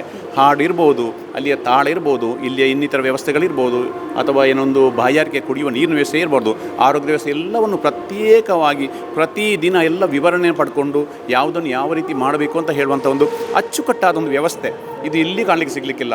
ಯಾಕಂದರೆ ನಮ್ಮ ಶಿಬಿರಾರ್ಥಿಗಳು ಹೇಳ್ತಾರೆ, ಸರ್ ನಾವು ಬೇರೆ ಬೇರೆ ರೀತಿಯ ಬೇರೆ ಬೇರೆ ಭಜನೆದಲ್ಲ ಬೇರೆ ಬೇರೆ ಇದರಲ್ಲಿ ನಾವು ಹೋದವರು ತರಬೇತಿಗೆ ಹೋಗಿದ್ದೇವೆ, ಆದರೆ ಇಂಥ ವ್ಯವಸ್ಥೆ ಶ್ರೀ ಕ್ಷೇತ್ರದಲ್ಲಿ ಧರ್ಮಸ್ಥಳದಲ್ಲಿ ಬಿಟ್ಟರೆ ಬೇರೆ ಎಲ್ಲಿ ನಾವು ನೋಡಲಿಲ್ಲ ಅಂತ ಹೇಳುವಂಥ ಒಂದು ಖುಷಿ ಅವರ ಹತ್ರ ಇದೆ. ಕುಣಿತ ಭಜನೆ ಬಹುಶಃ ನೀವು ಸಾಧ್ಯ ಆದರೆ ನೀವು ಸಂಜೆ ಹೊತ್ತಿಗೆ ಕುಣಿತ ಭಜನೆ ತರಬೇತಿ ಆಗೋಬೇಕಾದೊಂದು 2 ನಿಮಿಷ ನೀವು ಸಾಧ್ಯ ಆದರೆ ಒಮ್ಮೆ ಅವರನ್ನು ಸಂಪರ್ಕ ಮಾಡಿ ಕುಣಿತ ಭಜನೆ ಮಾಡುವವರು ಕೂಡ ನೋಡಿ ಅವರ ಅಭಿಪ್ರಾಯಗಳೇನು, ಅಂದರೆ ಯಾವ ರೀತಿ ಹೊಂದಿಕೊಂಡು ಹೋಗಿದ್ದಾರೆ ಅವರಂದರೆ ಅವರಿಗೆ ಸಮಸ್ಯೆಗಳೇನು ಬಂದರೆ ನಾವು ಸಿದ್ಧರಿದ್ದೇವೆ. ಆದರೆ ನಮ್ಮ ಉದ್ದೇಶ ಒಂದೇ ಇರುವುದು, ಇಲ್ಲಿ ಬಂದಂಥ ಅಣ್ಣಂದಿರು ತಮ್ಮಂದಿರು ಈ ಮನೆಯೊಳಗೆ ಬಂದಿದ್ದೀರಿ ನೀವು, ಈ ಏನು ನಾವು ಮಾಡು ಅಂತ ಹೇಳ್ತೇವೆ ಅದರೊಳಗೆ ಬಂದವರು ನಮ್ಮ ಮನೆಯವರೇ. ಆದ್ದರಿಂದ ನಿಮಗೆ ಏನಾದರೂ ಸಮಸ್ಯೆ ನಾವಿದ್ದೇವೆ, ಆದರೆ ನೀವು ಇಲ್ಲಿ ಬಂದದ್ದೇನಿದೆ ಅದನ್ನು ನೀವು ಸಾರ್ಥಕ ಮಾಡಬೇಕು. ಬಂದದ್ಗೆ ನೀವು ಕಲೀಲಿಕ್ಕಾಗಿ ಬಂದವರು ಇಲ್ಲಿ ಹೋಗಿ ಕಲಿತು ಹೋಗಬೇಕು. ಹೋದ ಮೇಲೆ 4 ಜನರಿಗೆ ನೀವು ತಿಳಿಸಬೇಕು, ಮನೆಯಲ್ಲಿ ಭಜನೆ ಆಗಬೇಕು, ನಿಮ್ಮ ಊರೆಲ್ಲ ಭಜನೆ ಆಗಬೇಕು, ಇದ್ದಂತಹ ಭಜನಾ ಮಂಡಳಿಯನ್ನು ಉತ್ತಮ ರೀತಿ ನಡೆಸುವಂಥ ಒಂದು ನೀವು ಕೆಲಸವನ್ನು ಮಾಡಬೇಕಂತ ನಾವೆಲ್ಲ ಅವರಿಗೆ ಪ್ರೇರಣೆ ನೀಡಿದ್ದೇವೆ. ಭಜನಾ ತರಬೇತಿ ಮಾತ್ರ ಅಲ್ಲದೆ ಅವರ ಮೇಲೆ ಒಂದು ಸ್ಪೆಷಲ್ ಆಗಿ ಕೇರ್ ಕೂಡ ಖಂಡಿತ ನೋಡಿ, ಸಂಜೆ ಇಲ್ಲಿ ಡಾಕ್ಟರ್ಗಳೇ ಇಲ್ಲಿ ಬರ್ತಾರೆ. 3 ಮಂದಿ ಡಾಕ್ಟರ್ಗಳು ಸ್ಪೆಷಲ್ ಆಗಿ ಇಲ್ಲೇ ಬಂದು ಕೂತಿರ್ತಾರೆ. ಬಹುಶಃ 2-3 ಗಂಟೆ ಅವರನ್ನು ನಾವು ಇಲ್ಲಿ ಕೂತ್ಕೊಳ್ತೇವೆ. ಡಾಕ್ಟರ್ಗಳನ್ನು ಆಂಬುಲೆನ್ಸ್ ಬಂದು ಡಾಕ್ಟರ್ ಇಲ್ಲಿ ಇರ್ತದೆ. ನಂತರ ಬೆಳಿಗ್ಗೆಯಿಂದ ಸಂಜೆ ತನಕ ಅಷ್ಟೊತ್ತನ ಏನಾದರೂ ಸಮಸ್ಯೆಗಳಿದ್ದರೆ 2 ಗಾಡಿ ಇಲ್ಲಿ ಹೊರಗಡೆ ಇದೆ. ಏನು ಸಮಸ್ಯೆ ಬಂದರೂ ನಾವು ತಕ್ಷಣ ಅವರನ್ನು ಹಾಸ್ಪಿಟ್ಲಿಗೆ ಕಳಿಸಿ ಕೂಡಲೇ ಅವರಿಗೆ ಬೇಕಾದ ಮೆಡಿಸಿನ್ಗಳ ವ್ಯವಸ್ಥೆ ಮಾಡಿಸಿಕೊಂಡು ಬಹುಶಃ ರೆಸ್ಟ್ಗಳಿಗೆ ನಾವು ಬಿಡ್ತೇವೆ. ಎಲ್ಲ ವ್ಯವಸ್ಥೆಯನ್ನು ಕೇರ್ ಮಾಡ್ತಿದ್ದೇವೆ. ಅದೇ ರೀತಿ ನಮಗೆ ಭಜನಾ ಮಂಡಳಿಯವರು ಕೂಡ ಸಹಕಾರ ಮಾಡ್ತಿದ್ದಾರೆ. ಈಗ ನಾಡ್ದು ಮಂಗಲೋತ್ಸವ, ನಾಳೆ 1 ದಿವಸ ಬಾಕಿ ಇದೆ. ಈಗ ನಮಗೆ ಕೂಡ ಬೇಸರ ಆಗ್ತಿದೆ. ಯಾಕಂತ ಹೇಳಿದರೆ ಪ್ರಾರಂಭದಲ್ಲಿ ನಮಗೆ ಏನೋ ಒಂದು ಯೋಚನೆ ಇತ್ತು, ಇವರನ್ನೆಲ್ಲ ಸೆಟ್ ಮಾಡಬೇಕಲ್ಲ. ಈಗ ಸೆಟ್ ಆಗ್ತಾ ಬಂತು. ಕೊನೆಗೆ ಈಗ ನಾವು ಅವರನ್ನು ಇಲ್ಲಿಂದ ಬೀಳ್ಕೊಡುಗೆ ಮಾಡುವ ಸಮಯ ಬಂದಿದೆ. ನಮಗೆ ಕಣ್ಣಲ್ಲಿ ನೀರು ಬರ್ತಿದೆ, ಅವ್ರನ್ನ ಬಿಟ್ಕೊಡ್ಬೇಕಲ್ವ ಅಂತ. ಯಾಕಂದರೆ ಅಷ್ಟು ನಾವು ಕ್ಲೋಸ್ ಆಗಿದ್ದೇವೆ. ಕೇವಲ ನಾವು ಮಾತಿನಲ್ಲಿ ಅವರ ನಾವು ಹೃದಯ ಸ್ಪರ್ಶಿಯಾಗಿದೆ ಅವರೆಲ್ಲ ಮಾತುಗಳು. ಅದೊಂದು ಬೇಸರ ಇದೆ. ಆದರೆ ಇದು ಅನಿವಾರ್ಯ. ಈ ವರ್ಷ ನಾವು ಅವರನ್ನು ಬಿಟ್ಟುಕೊಡದೆ ಬರುವ ವರ್ಷ ಹೊಸಬರು ನಾವು ಇಲ್ಲಿ ಸ್ವಾಗತ ಮಾಡಬೇಕು. ಇದು ನಮ್ಮ ಕರ್ತವ್ಯ, ಇದು ದೇವರ ಸೇವೆ. ಅದೇ ರೀತಿ ನಾಡಿಗೆ ಭಜನಾ ಮಂಡಳಿಯಲ್ಲಿ ಕೂಡ ಹಾಗೆ. ಬಹುಶಃ ನಮಗೆ ಮಂಗಲೋತ್ಸವಕ್ಕೆ ಈಗಾಗಲೇ 4,000-5 ಸಾವಿರ ಭಜಕರು ಇಲ್ಲಿ ಬರುವುದನ್ನು ನೋಂದಣಿ ಆಗಿದೆ ಆಲ್ರೆಡಿ ಇಷ್ಟು ಆದರೆ ರಜೆ ಇರುವ ಕಾರಣ ಇದು ಸಾಮಾನ್ಯ ಒಂದು 7,000-8 ಸಾವಿರ ಆದರೂ ಏನು ನಾವು ಅದರ ಬಗ್ಗೆ ಹೆಚ್ಚು ಇಷ್ಟು ಬಂದರಲ್ಲ ಅಂತ ಯೋಚನೆ ಮಾಡಲಿಕ್ಕಿಲ್ಲ, ಯಾಕಂದರೆ ಬರುವ ನಿರೀಕ್ಷೆ ಇದೆ. ಆದರೆ ನೋಂದಾವಣೆ ಆದ್ದು ಮಾತ್ರ ಅದು ಎಷ್ಟು 4 ದಿವಸ ಮೊದಲು ನೋಂದಾವಣೆ ಆದ್ದು. ಈಗ ಇನ್ನು ರಜೆ ಸಿಕ್ಕಿದ ಕಾರಣ ಈಗ ಇವತ್ತಿನ ಸರ್ಕಾರಿ ಶಾಲೆಗಳಿಗೆ ಬಹುಶಃ ರಜೆ, ಈಗ ಇನ್ನೂ ಹೆಚ್ಚು ಮಂಡಳಿಗರು ತಯಾರಾಗ್ತಾರೆ. ಖಂಡಿತ ಒಂದು 7,000-8,000 ಬರ್ಬೋದು. ಮತ್ತು ಭಜನಾ ಮಂಡಳಿಗಳು ಬರಲಿಕ್ಕೆ ಒಂದು ಕಾರಣವೂ ಕೂಡ ಇದೆ, ಯಾಕಂದರೆ ಕ್ಷೇತ್ರದಿಂದ ಎಲ್ಲ ನಾವು ಭಜನಾ ಮಂಡಳಿ ಬಹುಶಃ ಈ ಪೂಜ್ಯರ ಒಂದು ವಿಚಾರ ಇದೆ, ಬಲಗೈಯಿಂದ ಕೊಟ್ಟದ್ದು ಎಡಗೈಗೆ ಗೊತ್ತಾಗಬಾರ್ದು ಅಂತ ಹೇಳಿಕೊಟ್ಟವರಲ್ಲ ಯಾವತ್ತು. ಆದರೆ ನಾವು ಅದನ್ನು ಗಮನಿಸಿದ್ದೇವೆ. ಬಹುಶಃ ಒಂದು 30 ವರ್ಷದಲ್ಲಿ ಹಲವಾರು ಭಜನಾ ಮಂಡಳಿ, ದೇವಸ್ಥಾನಗಳು ಬಿಡಿ, ದೇವಸ್ಥಾನ ಲೆಕ್ಕ ಇಲ್ಲ, ಯಾಕಂದರೆ ಲಕ್ಷಗಳ ಮೇಲೆ ಕೊಡುವಂಥದ್ದು. ಆದರೆ ಅಂದು 2,000 ರೂಪಾಯಿ ಬಹುಶಃ 30 ವರ್ಷದ ಹಿಂದೆ 2,000 ರೂಪಾಯಿ ಅಂದರೆ ಇವತ್ತಿನ ಎಷ್ಟು ವ್ಯಾಲ್ಯೂ ಲೆಕ್ಕ ಹಾಕಿ ಆ ಲೆಕ್ಕದ ನಾವು ನೋಡಲಿಕ್ಕೆ ಹೋದರೆ ಸುಮಾರು ಈಗಾಗಲೇ 2,36,41,000 ರೂಪಾಯಿ ಏನು ಇಷ್ಟರ ತನಕ ಕೇವಲ ಭಜನಾ ಮಂಡಳಿಗಳಿಗೆ ಕ್ಷೇತ್ರದಿಂದ ಅನುದಾನ ಹೋಗಿದೆ. ದೇವಸ್ಥಾನದ ನಾನು ಲೆಕ್ಕ ಹೇಳಲಿಲ್ಲ, ವಿಚಾರ ಬೇಡ. ಯಾಕಂದರೆ ನಾವು ಕ್ಷೇತ್ರದಿಂದ ಪೂಜ್ಯರು ಭಜನಾ ಮಂಡಳಿಗಳಿಗೆ, ಅಂದರೆ ಭಜನಾ ಮಂಡಳಿ ಅಲ್ಲಿ ಒಳ್ಳೆಯದಾಗಬೇಕು, ಯಾವುದು ಕಟ್ಟಡ ಇದ್ದರೆ ಕಟ್ಟಡ ಸರಿಯಾಗಿ ಕಟ್ಟಬೇಕು, ಅಲ್ಲಿ ಏನಾದರೂ ಬೇರೆ ವ್ಯವಸ್ಥೆ ಇದ್ದರೆ ಶೌಚಾಲಯ ವ್ಯವಸ್ಥೆ ಮಾಡಬೇಕು, ನೀರಿನ ವ್ಯವಸ್ಥೆ ಮಾಡಬೇಕು, ಅಲ್ಲಿ ಒಂದು ಉತ್ತಮ ರೀತಿಯ ಭಜಕರು ಬಂದಿರಬೇಕು, ಆ ಭಜಕರು ಅಲ್ಲಿ ಉತ್ತಮ ರೀತಿಯ ಭಜನೆ ಮಾಡಲಿಕ್ಕೆ ಅವರಿಗೆ ಏನು ಕುಂದುಕೊರತೆಗಳಾಗಬಾರ್ದು, ಎಲ್ಲ ಮನೆಯಿಂದ ಭಜಕರು ಬರುವಂಥ ವ್ಯವಸ್ಥೆ ಆಗಬೇಕು ಅನ್ನೋ ಉದ್ದೇಶದಿಂದ ಪೂಜ್ಯರಿದೊಂದು ಮತ್ತು ಮಾತೃಶ್ರೀಮಣರ ಕಲ್ಪನೆ, ಅದನ್ನು ಪಾಲಿಸಿಕೊಂಡು ಹೋಗಬೇಕಂತ ವ್ಯವಸ್ಥೆ, ಅದಕ್ಕೆ ಬೇಕಾದ ಸಂಘಟನೆಗಳು ಬೇರೆ ಬೇರೆ ಅದಕ್ಕೆ ಇರಬೇಕಂತ ಇಲಾಖೆಗಳಿವೆ ಕ್ಷೇತ್ರದಲ್ಲಿ. ಆದ್ದರಿಂದ ಭಜನಾ ಮಂಡಳಿಗಳಿಗೂ ಕೂಡ ನಾವು ಅಷ್ಟು ಸಹಕಾರ ಇಲ್ಲಿನ ಕೊಡ್ತಿರುವಾಗ ಬಹುಶಃ ನಮ್ಮದು ಕೂಡ ಕರ್ತವ್ಯ, ಕೇವಲ ನಾವು ಹಣಕ್ಕಾಗಿ ಮಾತ್ರ ಧರ್ಮಸ್ಥಳವನ್ನು ಅವಲಂಬಿಸಬಾರ್ದು. ಹಣ ಎಲ್ಲಿಂದಲೂ ಸಿಗ್ಬೋದು, ಆದರೆ ಇದು ನಾ ಹೇಳಿದಾಗೆ ಪೂಜ್ಯರ ಏನು ವಿಚಾರ ಅಲ್ಲ ಇದು. ಯಾಕಂದರೆ ಅವರ ಮನಸ್ಸಲ್ಲಿ ಒಂದೇ ಇರುವುದು, ಏನೋ ಹೇಳಿದಲ್ಲ, ಒಂದು ಕೈಯಿಂದ ಒಂದು ಕೈ ಗೊತ್ತಾಗಬಾರ್ದು, ಹಾಗೆ ಅದೇ ಒಂದು ವಿಚಾರ ಬಿಟ್ಟರೆ ಬೇರೆ ಇಲ್ಲ. ಆದರೆ ನಾವು ಯೋಚನೆ ಮಾಡೋದು, ನಮ್ಮ ಭಜನಾ ಮಂಡಳಿ ನಾನೇನಾದರೂ ಕ್ಷೇತ್ರನ ಪಡ್ಕೊಂಡಿದ್ದರೆ ಏನಾದರೂ ಇಂಥೊಂದು ಭಜನಾ ಸೇವೆಗೆ ನಾವೇನು ಇಲ್ಲಿ ಕ್ಷೇತ್ರದಲ್ಲಿ ಏನು ಹಣ ಕೇಳೋದಿಲ್ಲ ಯಾರು, ನೀವು ಅಲ್ಲಿ ಭಜನೆಗೆ ಬನ್ನಿ ಮತ್ತು 1,000 ರೂಪಾಯಿ ಕೊಡಿ, 2,000 ರೂಪಾಯಿ ಏನು. ಆದರೆ ಇಲ್ಲಿ ಬಂದು ದೇವರ ಸ್ಥಳದಲ್ಲಿ ಬಂದರೆ ದೇವರಿಂದ ಸೇವೆ ಮಾತ್ರ, ಭಜನಾ ಸೇವೆ. ಅದಕ್ಕೋಸ್ಕರ ಅದರಿಂದ ಜನರು ಆಕರ್ಷಿತರಾಗಿದ್ದಾರೆ ಮತ್ತು ಭಕ್ತಿಯಿಂದ ಬರ್ತಾರೆ, ಭಜನಾ ಸೇವೆಯನ್ನು ಮಾಡಿ. ಬಹುಶಃ ಮಧ್ಯಾಹ್ನ ಈಗ ಬೆಳಿಗ್ಗೆಯಲ್ಲಿ ಸಾಮಾನ್ಯ ಒಂದು 8-8:30 ಗಂಟೆಗೆ ಬಂದರೆ ಮಧ್ಯಾಹ್ನ ಹೋಗೋ 2 ಗಂಟೆ ಆಗ್ತದೆ. ಕೆಲವು ಈಗ ದೂರದ ಊರಿನ ನಾಳೆ ಬರ್ತಾರೆ, ನಾಳೆ ಬೆಳಿಗ್ಗೆ ಬರ್ತಾರೆ. ಬಹುಶಃ ಅದೆಷ್ಟೋ ಭಜನಾ ಮಂಡಳಿ ನೋಂದಾವಣೆ ಆಗಿದೆ, ನಾಳೆ ಬೆಳಿಗ್ಗೆ ನಾವು ಬರ್ತೇವೆ ಅಂತೇಳಿ. ನಾಳೆ ಬೆಳಿಗ್ಗೆ ಬಂದರೆ ನಾಡ್ದು ಮಧ್ಯಾಹ್ನ ನಂತರ ಅವರು ಹೋಗೋದು, ಇಲ್ಲಿ ಭಜನಾ ಸೇವೆ ಮಾಡಲಿಕ್ಕಿಂತ ಬರೋದು. ಅದೇ ರೀತಿ ಉತ್ತಮವಾದ ಇಲ್ಲಿ ಒಂದು ಸಂಘಟನೆ ಇದೆ, ಪೂಜ್ಯರ ಮತ್ತು ಮಾತೃಶ್ರೀಮಣವರ ಮಾರ್ಗದರ್ಶನ ಇದೆ. ಅದನ್ನು ಒಂದು ಉತ್ತಮ ರೀತಿಯಲ್ಲಿ ಭಜನಾ ಕಮ್ಮಟ 27 ವರ್ಷ ನಡೀತಿದೆ. ಅದೇ ರೀತಿ ಎಲ್ಲ ನಾವು ಭಜನಾ ಮಂಡಳಿಗಳಲ್ಲಿ ಮತ್ತೊಮ್ಮೆ ನಾವು ವಿನಂತಿ ಮಾಡ್ತಿರೋದು ಏನಂತ ಹೇಳಿದರೆ, ಸಾಧ್ಯವಾದಷ್ಟು ಭಜಕರನ್ನು ತಾವು ಕರ್ಕೊಂಡು ಇಲ್ಲಿ ಬರಬೇಕು. ಮಂಗಳೋತ್ಸವದ ದಿವಸ ಈ ನಮ್ಮ ಭಜನಾ ಕಮ್ಮಟದ 27ನೇ ವರ್ಷದ ಮಂಗಳೋತ್ಸವ ಕೂಡ ಅತ್ಯಂತ ಯಶಸ್ವಿಯಾಗಿ ನಡೀಬೇಕು. ಸ್ವಾಮೀಜಿಗಳು, ಪೂಜ್ಯರು ಆಶೀರ್ವಚನ ಮಾಡಲಿಕ್ಕಿದ್ದಾರೆ. ಅದೇ ರೀತಿ ವಿವಿಧ ರಾಜಕೀಯ ವ್ಯಕ್ತಿಗಳು ಕೂಡ, ಯಾಕಂದರೆ ಅನಿವಾರ್ಯ, ನಾವು ಎಲ್ಲ ಕಾರ್ಯಕ್ರಮ ಮಾಡುವ, ನಾವು ಎಲ್ಲರನ್ನು ಕರ್ಕೊಂಡೇ ಎಲ್ಲ ಕಾರ್ಯಕ್ರಮ ಮಾಡುವಂಥದ್ದು, ಅದು ನಮಗೆ ಮಾಡಲೇಬೇಕಾದ ಕಾರ್ಯಕ್ರಮಗಳು. ಅದೇ ರೀತಿ ಬಂದಂಥ ಭಜಕರನ್ನು ಕೂಡ ಯಾವುದೇ ಭಜಕರಿಗೆ ಬಂದು ಏನೋ ತೊಂದರೆ ಆಗದಂತೆ ನೀರಿನ ವ್ಯವಸ್ಥೆ ಎಲ್ಲ ಅಲ್ಲಲ್ಲಿ, ಈಗ ಮೆರವಣಿಗೆ ಹೋಗುವಾಗ ಅಲ್ಲಲ್ಲಿ ಪಾನೀಯ ವ್ಯವಸ್ಥೆ, ಎಲ್ಲ ವ್ಯವಸ್ಥೆ ಬಗ್ಗೆ ಈಗಾಗಲೇ ಮೀಟಿಂಗ್ ಮುಗಿದಿದೆ. ಅದರ ಬಗ್ಗೆ ಕೂಡ ಎಲ್ಲ ಚರ್ಚೆ ಆಗಿದೆ. ಯಾವುದೇ ಕುಂದುಕೊರತೆ, ನಮ್ಮ ಒಟ್ಟಿನಲ್ಲಿ ಒಂದೇ ಅಭಿಪ್ರಾಯ, ಇಲ್ಲಿ ಬಂದಂತಹ ಭಜಕರಿಗೆ ಯಾವುದೇ ತೊಂದರೆ ಆಗದಂತೆ, ಇಲ್ಲಿ ಯಾವ ರೀತಿ ಸಂತೋಷದಿಂದ ಬಂದಿದ್ದಾರೆ ಅದೇ ರೀತಿ ಇಲ್ಲಿಂದ ವಾಪಸ್ ಅವ್ರ ಮನೆ ತಲುಪುವುದು ನಮ್ಮ ಆದ್ಯ ಕರ್ತವ್ಯ. ಅದಕ್ಕೋಸ್ಕರ ಬೇರೆ ಬೇರೆ ವ್ಯವಸ್ಥೆಯನ್ನು ಮಾಡಿಕೊಂಡು ಕಮ್ಮಟದ ವ್ಯವಸ್ಥೆಯಲ್ಲಿ ಅತ್ಯಂತ ಯಶಸ್ವಿಯಾಗಿ ನಿರ್ವಹಿಸುತ್ತಿದ್ದೇವೆ. ಇದೀಗ ನಮ್ಮ ಜೊತೆಗೆ ಮಾತನಾಡೋದಕ್ಕೆ ಭಜನಾ ಕಮ್ಮಟದ ಸಂಚಾಲಕರಾಗಿರುವಂತಹ ಸುಬ್ರಹ್ಮಣ್ಯ ಪ್ರಸಾದ್ ಅವರಿದ್ದಾರೆ. ಸರ್, 27ನೇ ವರ್ಷದ ಭಜನಾ ಕಮ್ಮಟ ನಡೀತಾ ಇದೆ, ತುಂಬ ಯಶಸ್ವಿಯಾಗಿ ನಡೀತಾ ಇದೆ. ಇನ್ನು ಮುಂದೆ ಬರುವ ಕಾರ್ಯಕ್ರಮ ಅಂದರೆ ಸಮಾರೋಪ ಆಗಿರ್ಬೋದು, ಶೋಭಾಯಾತ್ರೆ ಆಗಿರ್ಬೋದು, ಇದರ ಬಗ್ಗೆ ಮಾಹಿತಿ ಕೊಡೋದಾದರೆ ಸರ್. ನಮಸ್ಕಾರ. 27ನೇ ವರ್ಷದ ಭಜನಾ ಕಮ್ಮಟದ 6ನೇ ದಿವಸ ನಾವಿದ್ದೇವೆ. ಈ ದಿವಸ ಮಧ್ಯಾಹ್ನ ಮೇಲೆ ಮತ್ತು ನಾಳೆ ಸಂಜೆಯವರೆಗೆ ನಮ್ಮ ರಾಜ್ಯದ ಹೆಸರಾಂತ ಗಾಯಕರು ಹೌದು, ಭಜನಾ ತರಬೇತುದಾರರು ಆದಂತಹ ಶ್ರೇಷ್ಠ ಭಜನಾ ತರಬೇತುದಾರರಾದಂಥ ಶ್ರೀಯುತ ಶಂಕರ್ ಶಾನ್ಭಾಗ್ ಇವರು ಭಜನಾ ತರಬೇತಿಯನ್ನು ಅವರು ಮುಂದಕ್ಕೆ ನಡೆಸಿಕೊಡಲಿಕ್ಕಿದ್ದಾರೆ. ನಮ್ಮ ಕಮ್ಮಟದ ಪ್ರಧಾನ ಆಕರ್ಷಣೆ ಅವರಾಗಿರುತ್ತಾರೆ. ಇನ್ನು ನಾಳೆ ಸಂಜೆಗೆ 2 ಕಾರ್ಯಕ್ರಮ ಇದೆ. ಒಂದೇನು ಅಂತ ಹೇಳಿದ್ರೆ, ಸುಮಾರು 19 ಭಜನಾ ಪರಿಷತ್ತುಗಳಿವೆ, ತಾಲೂಕು ಭಜನಾ ಪರಿಷತ್ತು. ಹಾಗೆ ಮುಂಬೈಯಲ್ಲೊಂದು ಭಜನಾ ಪರಿಷತ್ತಿದೆ. ಹೀಗೆ ಸುಮಾರು 23 ಪರಿಷತ್ತಿಗೆ ಪೂರಕವಾಗಿ 23 ತಾಲೂಕಿಗೆ ಸಂಬಂಧಪಟ್ಟ ಹಾಗೆ ಸಾಧಕ ಪ್ರಶಸ್ತಿ ಸಾಮಾನ್ಯ 1894 ಭಜನಾ ಮಂಡಳಿಗಳು ಈ ಪರಿಷತ್ತಲ್ಲಿದೆ. ಇವುಗಳಲ್ಲಿ ಸರ್ವಶ್ರೇಷ್ಠ ಭಜನಾ ಮಂಡಳಿ ತಾಲೂಕಿಗೆ 1ರ ಹಾಗೆ ಗುರುತಿಸಿ ಅವರನ್ನು ಒಂದು ಅಭಿನಂದಿಸುವಂಥ ಒಂದು ಸಾಧಕ ಪ್ರಶಸ್ತಿ ವಿತರಣಾ ಕಾರ್ಯಕ್ರಮ ನಾಳೆ ಸಂಜೆ ನಡೆಯಲಿಕ್ಕಿದೆ. ಹಾಗೆ ಇನ್ನೊಂದು, ಇದರಲ್ಲಿ ಸುಮಾರು ಒಂದು 2,000 ಜನ ಭಜಕರು ನಾಳೆ ಭಾಗವಹಿಸ್ತಾರೆ.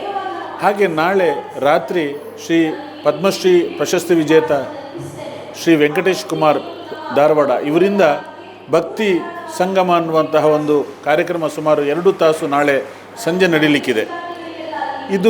ಈ ಒಂದು ಕಾರ್ಯಕ್ರಮಗಳು ಈ ಕಮ್ಮಟದ ವಿಶೇಷವಾಗಿದ್ದರೆ, ಸಮಾರೋಪ ಸಮಾರಂಭ ನಾಡಿದ್ದು 21ನೇ ತಾರೀಕು ಪ್ರಾರಂಭ ನಡೀಲಿಕ್ಕಿದೆ.